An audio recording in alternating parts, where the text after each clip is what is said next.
కాబోయే పెళ్లి కూతురివి కట్టుకోబోయేవాడి గురించి కాక ఇంకెవరి గురించి ఆలోచిస్తున్నావు?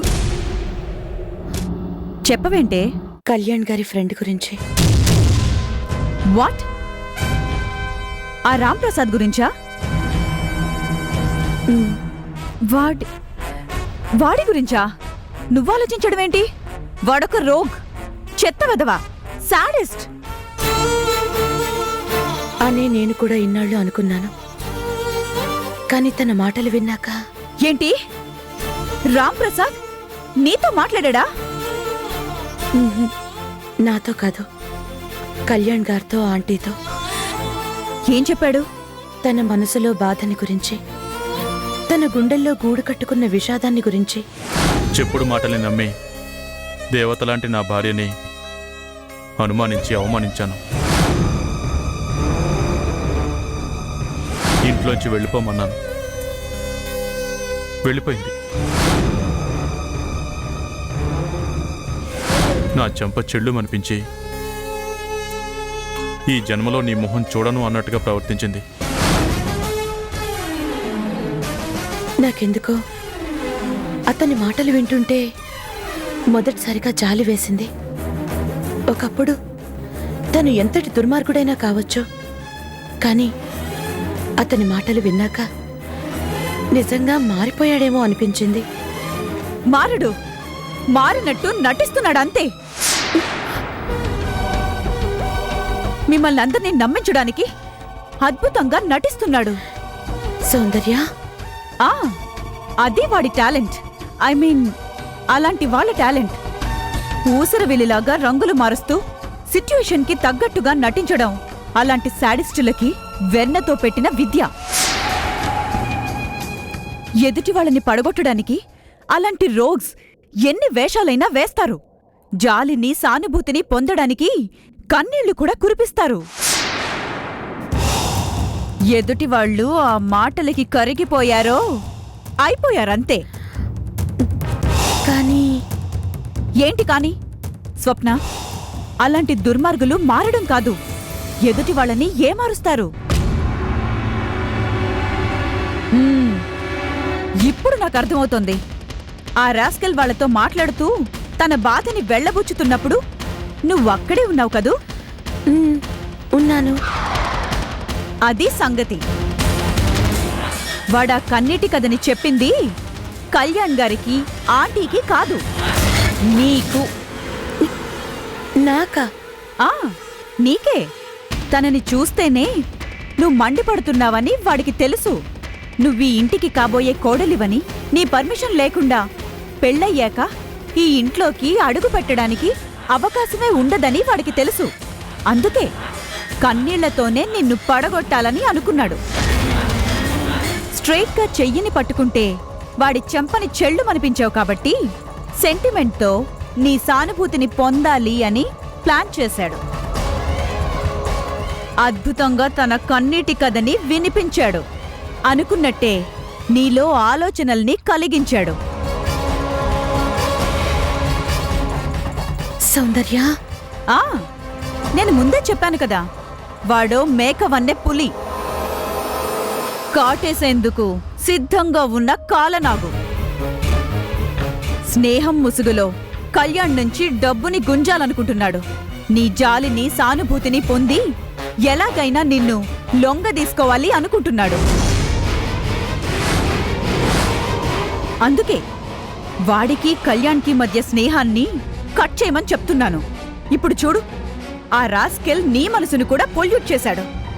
ఇలాగే మాట్లాడి మాట్లాడి ఏదో ఒక రోజు ఒంటరిగా ఉన్న నిన్ను కాటేస్తాడు.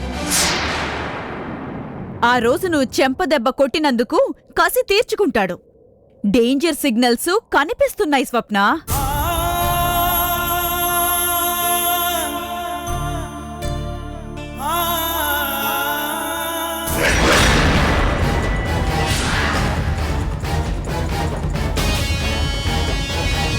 ఇక లాభం లేదు. వాడి కన్నీళ్లు చూసిది కరిగిపోతుంది అంటే, ద్వేషంతో మండిపడాల్సిన గుండెలో జాలి మొదలైంది అంటే నిజంగానే చాలా డేంజర్. చేసేయాలి. కళ్యాణ్కి, అర్చనకి త్వరగా పెళ్లి చేసేయాలి. ప్రాణ స్నేహితులిద్దరినీ బద్ధ శత్రువుల్లా మార్చేయాలి.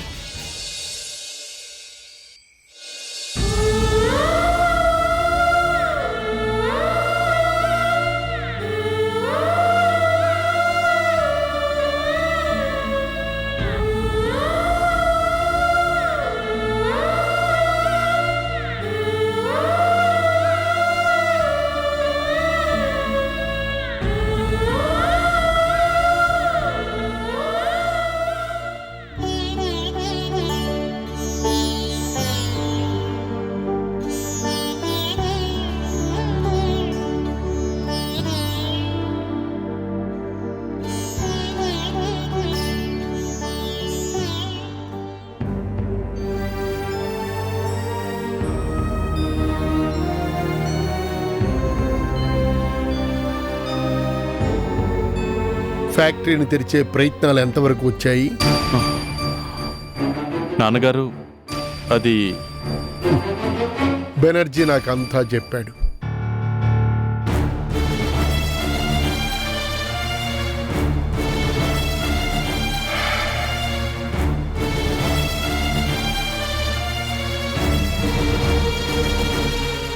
పెద్దాడా, ఈవేళ లల్లి స్కూల్ నుంచి వస్తూ నడవలేకపోయిందిరా. పాపం చిన్నపిల్ల. తన గురించి మనం ఏ రోజు పట్టించుకోకపోయినా తను మాత్రం ఈ చిన్న వయసులో మనకి భారం కాకూడదని ఆలోచిస్తోందిరా. తనని కన్న తండ్రిగా నువ్వు, నిన్ను కన్న తండ్రిగా నేను తన గురించి ఏం చేస్తున్నావు అని ఆలోచిస్తుంటే బాధేస్తోంది, సిగ్గేస్తోందిరా.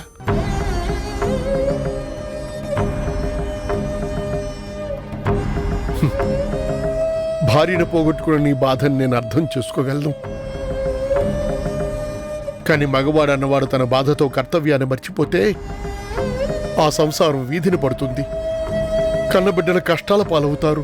అది కాదు నాన్నగారు, నువ్వు ఏం చేస్తున్నావని అడగటం లేదు, ఏం చెయ్యాలో చెబుతున్నాను. అరే పెద్దాడా, కాలచక్రం వెనక్కి తిరిగి ఓ 25 ఏళ్ళు చిన్నాడైపోయే అవకాశం గానొస్తే నేను నీకు చెప్పను. నేనే పోగొట్టుకున్న ప్రతి రూపాయిని సంపాదించడానికి నా శక్తియుక్తులని పణంగా పెడతాను. అహోరాత్రులు కష్టపడి నా కుటుంబాన్ని మహోన్నత స్థానంలో నిలబెట్టడానికి ఒక యోధుడిలా పోరాడతాను. కానీ వయస్సు మీద పడి ఆరోగ్యం చెడి ఇంకా నేను ఎన్నాళ్ళు బతుకుతానో తెలియని స్థితిలో నేను. నాన్నగారు, నన్ను చెప్పనీరా. వాస్తవాలు ఎప్పుడు చేదుగానే ఉంటాయి, వాటిని భరించి తట్టుకోవాలి. మా తరం అయిపోయింది, ఇక ఏం చేసినా మీ తరమే. మన కుటుంబానికి ఇక్కడి నుంచి నువ్వే. ఆకలిని తీర్చని ఆత్మాభిమానానికి విలువే లేదు. ఆత్మాభిమానంతో చచ్చిపోతానన్న మాటకి అసలు అర్థమే లేదు. ఈ ప్రపంచంలో నిలబడాలంటే తన వాళ్ళందరినీ తలెత్తుకుని నిలబడేలా చెయ్యాలి అంటే ఆత్మాభిమానం ఒక్కటి చాలదు. డబ్బు, కావలసినంత డబ్బును సంపాదించాలి. పెద్దాడా, నా ఈ చేతులతో లక్షలు కోట్లు సంపాదిస్తున్నప్పుడు ఆహా ఓహో అని నా చుట్టూ తిరిగిన వాళ్లే ఆరిపోయారో అని చాటుగా నవ్వుకుంటున్నారు. నేను పలకరించబోతే ఎక్కడ సాయం అడుగుతానోనని మొహం చాటేస్తున్నారు. ఎందుకు? నా దగ్గర ధనం అనే ఇంధనం ఇంకిపోయింది కాబట్టి.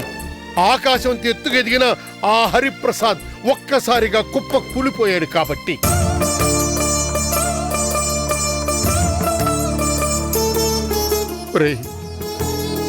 ఈ నాన్నకి నువ్వేం చేయనక్కర్లేదు, కానీ అమాయకంగా డాడీ అని పిలిచే నీ బిడ్డకి మాత్రం న్యాయం చెయ్యి. నీ బిడ్డ బంగారు భవిష్యత్తును తీర్చిదిద్దే బాధ్యత తండ్రిగానే కాదు, ఇప్పుడు తల్లిగా కూడా నీ మీదనే ఉంది. అందుకే చెప్పేది, మళ్ళీ నీ జీవితాన్ని నువ్వు ప్రారంభించు, మళ్ళీ నీ ఫ్యాక్టరీని నువ్వు ప్రారంభించు. అప్పుడు నీ కోసం చేస్తే ఇప్పుడు నీ బిడ్డ కోసం చెయ్యి. సంద్రం ఎంత పెద్దదైనా చిన్న చేప మొప్ప ముందు చిన్నదేనురా. నింగి ఎంత ఎత్తున ఉన్నా ఎగిరే పిట్ట ముందు తక్కువేనురా. ఇదే స్ఫూర్తితో, మొక్కవోని విశ్వాసంతో అడుగు ముందుకు వెయ్యి. నువ్వే గెలుస్తావు. కూలిపోయిన ఈ కోటను మళ్ళీ పునర్నిర్మిస్తావు. కష్టే ఫలి అన్నారు. అడుగు ముందుకు వెయ్యి, అడుగు ముందుకు వెయ్యి.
ఆంటీ కిందకి రమ్మంటున్నారు.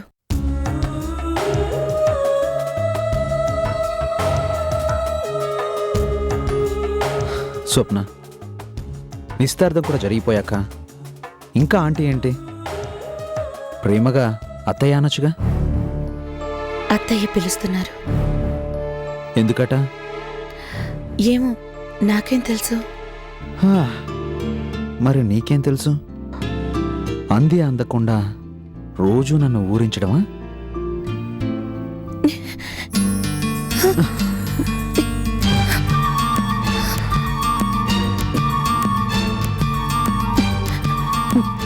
నేను వెళ్తాను. వెళ్ళు. ఎవరొద్దన్నారు? ప్లీజ్. మ్మ్హ్. అయితే గట్టిగా అరుస్తాను, అత్తయ్యా అని. పిలు. అరుస్తాను. ఏమని? నేనంటే నీకు బోలెడంత ఇష్టమనా? స్వప్న ఆగు.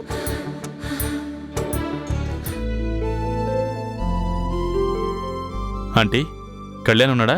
పైనున్నాడు బాబు. ఆ,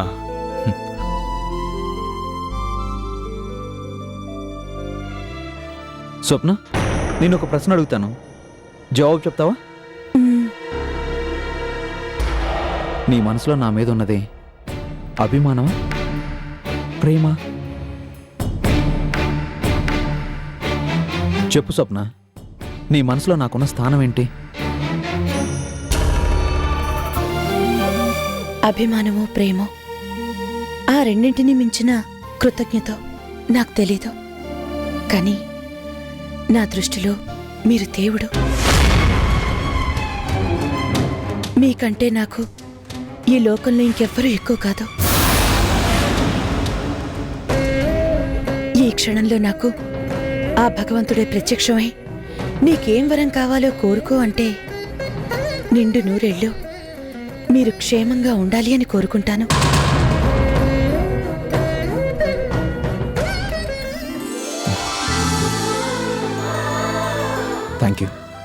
థ్యాంక్ యూ స్వప్న.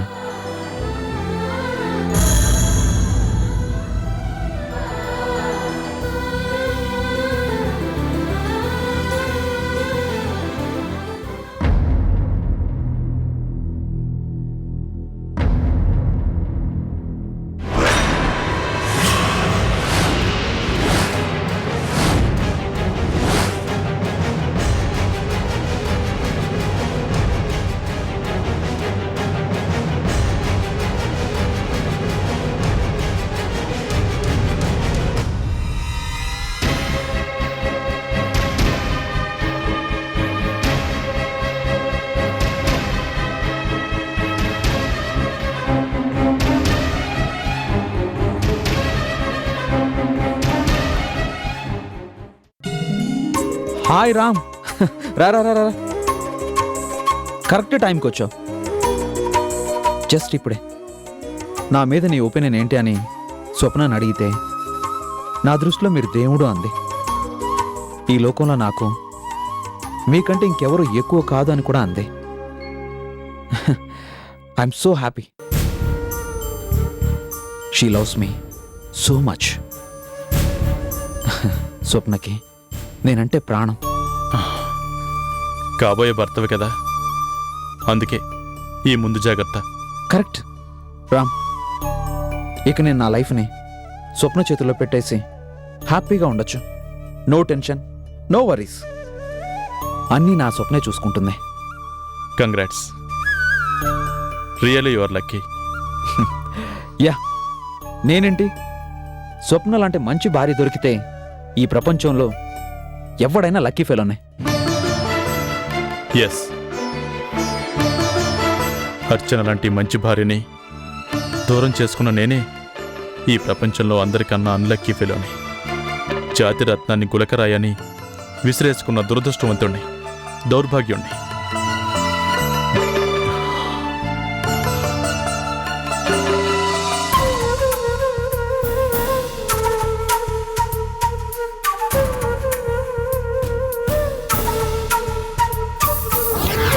నా దృష్టిలో మీరు దేవుడు.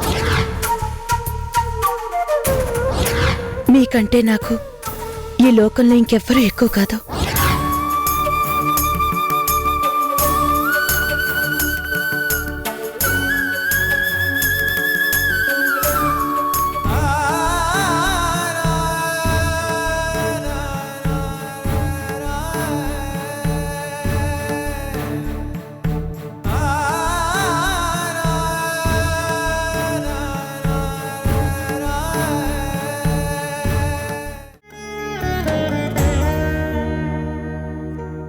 భగవంతుడా, ఏంటయ్యా నాకు ఈ అగ్ని పరీక్ష? నా భార్య, ఇన్నాళ్ళు నన్నే దేవుడిగా పూజించిన నా భార్య ఇవాళ పరాయి మగాణ్ణి నువ్వే నా దేవుడివి అంటే విని ఎలా భరించరు తండ్రి? అక్కడేమో ప్రాణ స్నేహితుడు, ఇక్కడేమో నా జీవితాన్ని పంచుకున్న నా భార్య. ఏం చేయను? ఎలా తట్టుకోను? నా అర్చన నా మీద ద్వేషంతోనే ఇదంతా చేస్తోంది కదూ.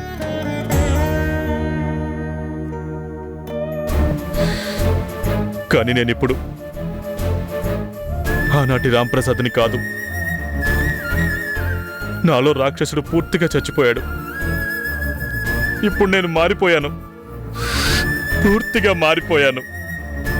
కానీ ఈ సంగతి నా అర్చనకి తెలీదు. నీకు తెలుసు కదా.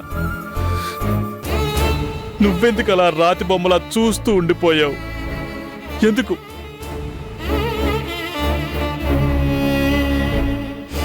నేను బతికుండగానే నా భార్య మరో మగాడికి, నా ప్రాణ స్నేహితుడికే భార్య కావడమా? వీల్లేదు. ఇది పాపం, అన్యాయం, దారుణం.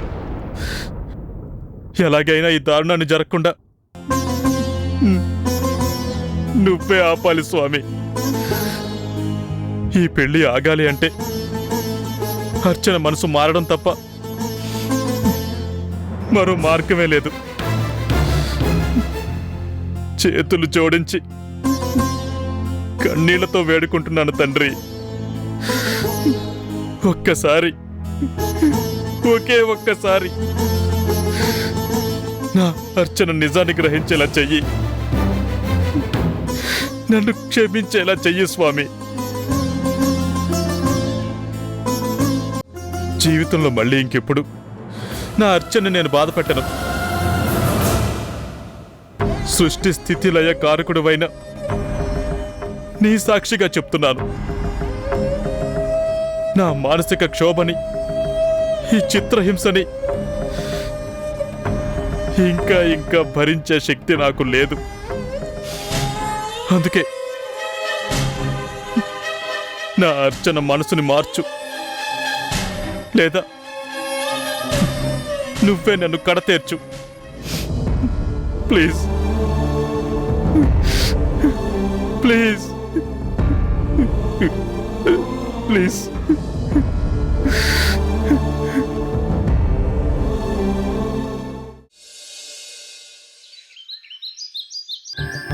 సో అదన్నమాట విషయం. పెళ్లి కుదిరేదాకా ఎలా ఎలా అనిపించింది, కుదిరిపోయాక ఎప్పుడు జరుగుతుందా అనిపిస్తుంది. లైఫ్లో ఇలాంటి ఫీలింగ్ ప్రతి మనిషికి తప్పదనుకుంటాను కదా. రామ్, ఎన్నిసార్లు అడిగినా దాటేస్తూ వచ్చావు. ఇవాళ నువ్వు చెప్పే తీరాలి. ఫస్ట్ టైం నువ్వు మీ శ్రీమతితో ఏం మాట్లాడావు?